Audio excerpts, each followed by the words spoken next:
What's the difference between a macaron and Macron? This macaron is for one consistent, whereby both faces are the same, while President Macron, on the other hand, is completely inconsistent and holds many different contradictory faces.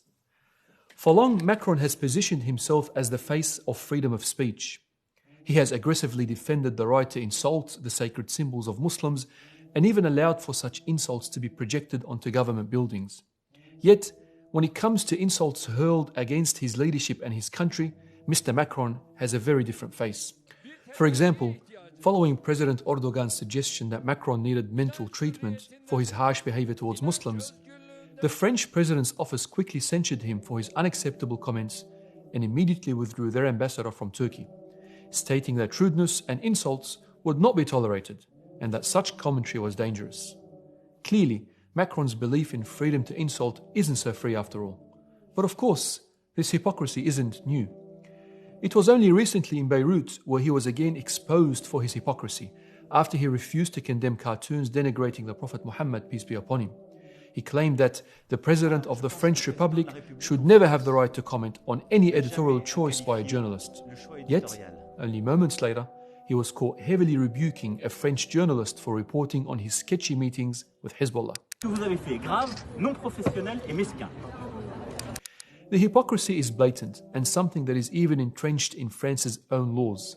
For instance, France considers it a crime to denigrate the French flag in a public place, and anyone caught trying to destroy, damage, or use the flag in a degrading manner would be subject to a hefty fine. Clearly, France considers some symbols more sacred than others. Yet to France, freedom of speech is nothing more than a political tool that is yielded selectively. At times, it's imposed to denigrate and marginalize religious minorities, and at other times, it's withheld to protect the nation's secular authority. While those who openly denigrate the sacred symbols of religious people are given free rein to do as they please, we find that France's Muslim population and those critical of the French authority are not afforded the same freedom. French mosques and Islamic schools are regularly shut down. Human rights activists who speak out against Islamophobia are subjected to assault by French authorities. Even charity workers in the Muslim sector are constantly monitored and even imprisoned for shedding light on government abuse. And of course, French laws constantly dictate what Muslim women can and can't wear. Does France's Muslim population not deserve the same right of freedom of speech as everyone else? Clearly not. This application of freedom of speech is nothing for France to boast about, nor is it anything a society should espouse to adopt. The right to insult and mock religious people will not lead to the advancement of society, nor its liberation. Rather, it will only hasten society's decline and debasement. It threatens social cohesion and further bridges the divide between people. In 2019, a French report noted 1,043 Islamophobic incidents occurred. That's a 77% increase since 2017.